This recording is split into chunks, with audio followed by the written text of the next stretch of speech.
Hi பட்டுங்களா.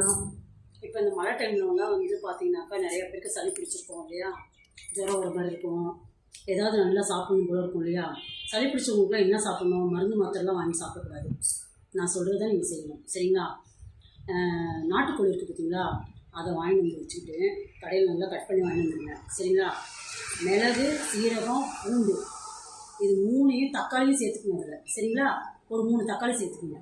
நல்லா மையாக அரைச்சிடுங்க, மிக்சியில் போட்டு நல்லா மையாக அரைச்சி வச்சுக்கோங்க, சரிங்களா. ஒரு கடாயில் என்ன பண்ணுறீங்க, குக்கர் இருந்தாலும் சரி, குக்கரில் கொஞ்சோண்டு எண்ணெய் கொஞ்சம் ஊற்றிட்டு பட்டை சோம்பு கொஞ்சோண்டு வெங்காயம், சரிங்களா, போட்டுக்கிட்டு இஞ்சி பூண்டு பேஸ்ட் இருக்குல்ல அதையும் போட்டுக்கிட்டு இந்த சிக்கன் இருக்குது பார்த்தீங்களா, அதை தூக்கி அதில் போட்டு நல்லா ஒரு பரட்டி இந்த அரைச்சி வச்சு கொடுத்தீங்கன்னா மிளகு சீரகம் பூண்டுலாம் அதையும் அதில் கொட்டி நல்லா கிண்டி விட்டு மஞ்சத்தூள் கொஞ்சம், உப்பு கொஞ்சம், சிக்கன் மசாலா இருக்குல்ல அது கொஞ்சம்,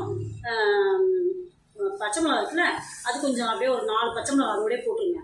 நல்லா கிண்டி விட்டுட்டு கொஞ்சோண்டு தண்ணி தேவையான அளவுக்கு ஒரு அரை சொம்பு, நிறைய ஊற்றக்கூடாது, ஒரு அரை சொம்பு ஊற்றி குக்கரை மூடி வச்சுருங்க.